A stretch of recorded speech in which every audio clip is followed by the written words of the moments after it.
Absolutely, always get your vehicles inspected. It's the best money spent in the world versus having an estimate of thousands later. Really not rocket science to get a business going, get a trucking business going. So we're at Duke's Truck Repair today. We're picking up the truck. We're getting the buyer's inspection done. We're just waiting on their report. Hopefully it's a good report. But if it turns out okay, I think this is the one. We'll be buying this to get our trucking business started. This is a 2013 Ford F750, 26,000 pounds gross vehicle weight. We're good. No lift gate, but we'll add that. We'll add that later. We'll go today and we'll see if we can find a lift gate. The plan is to do dock-to-dock work. So no furniture, no Home Depot loads, no Lowe's, no nothing like that. No residential deliveries. So we don't necessarily need a lift gate to do the basic stuff. But we'll add one for those scenarios where you do end up needing one. So hopefully we can keep the cost down on that. Hopefully we're only adding a couple of grand, maybe $3,500, including the cost of the lift gate. So say $29,000, $30,000 for the truck, maybe another $3,500 for the lift gate. In a truck market that's really super tight, you're spending upwards of $50,000. It's not a bad deal. What are you gonna do with the outside? You're gonna put your logo on there? I gotta do it on the door. Oh, okay. I got the logo. I just gotta get it printed. Some companies prefer you to bring a white truck. But Oh, okay. I'm just gonna worry about that for now. Maybe later. You start building a fleet, and then you can start painting stuff and making it pretty. But I think for now, it's just get money. So we're just gonna put get money. Get money logistics. Get money logistics, and then when we got some money, then we can get fancy colors and flames and shit coming off the side. But yeah, I got to do the decals because that's legally required.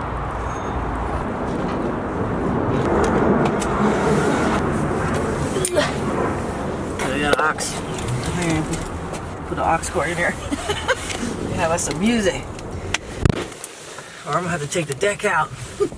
What made you decide on this truck? And how did you find this truck? So I found the truck on Facebook Marketplace, and that was after getting outbid about 5 times on Ritchie Brothers auction site. They were having an auction in Sacramento, which wasn't ideal. Still a long ways from here to have to go and buy a truck sight unseen. So it wasn't a bad thing that it went sideways. The outcome, the blessing of that though, is Ritchie Brothers has a financing arm. And so while I was in the process of getting set up to be able to bid on the trucks, I did the financing with them in hopes to use it at the auction. And since I couldn't, they still allow you to use the financing elsewhere. So I could apply the financing to a private dealer. So when I lost the bids on the auction, I immediately went to Facebook Marketplace to see what was new, because I'm always looking at that too to find trucks because it's super tight. This truck was being sold at a local dealership in Kent, Seattle, and it looked pretty good. Low miles, fairly new, 2013. And so it ended up working out. So I went out and saw it the first time, and then also talked to the lender. Lender had some requirements around truck buying that was where this actually fit in. They didn't want anything older than 8 years old. They didn't want me to buy certain brands with engines like International with a Max Force. They're like, no. So this fit their criteria. Very, very easy to pull off, actually. It's coming together pretty easy. Kind of surprising, but that's how you know it's meant to be. So it'll be the first truck for my very first trucking company. Hopefully the first of many. The plan would be to get a small fleet of box trucks going and eventually add 18-wheelers and as well as some dump trucks. Hopefully I can get some of this stuff running and then get certified as a minority woman-owned business and partner up on some government contracts to do excavation and dump on airport runways and all sorts of little construction projects that may be going on here locally. Now that the new president has signed off, and I think we're still waiting for it to pass, a $2 trillion infrastructure bill, there's bound to be more work for the dump truck. So need to hurry up and get this stuff going. Truck one, and hopefully many trucks in the fleet. This is an ex-budget rental truck. So the beauty of buying one of those is the maintenance has been kept up on. They've been actually maintaining on a fairly regular basis. Any tips or advice for people looking to get into this business? Like, where do I start? Where do I start? Oh my God. To get started, it's definitely not rocket science to get a business going, get a trucking business going. However, one needs to be somewhat organized. There's a lot of information out there, and a lot of people will tell you to Google it. Just Google it. Very violently, they'll tell you to Google it. But the problem is you'll get a lot of mishmash of information. But, you know, I think I'm going to write this down, though, for future reference for other people to help them. But I think first things first is to get the business created. You're going to file an LLC. You're going to get an EIN number from IRS. You're going to start shopping for a truck. You're going to start getting some quotes on insurance. You're going to start to build out kind of like a basic operational budget, like, you know, based on some of the information you're gathering around trucks and insurance. But you're doing a lot of research up front before you start to pull the trigger. And timing wise, it's a little tricky because you need to have the truck in order to get insurance. You need to file your application. Hold on, this is the truck. Hey there. Okay, cool. See you in a sec. Bye bye.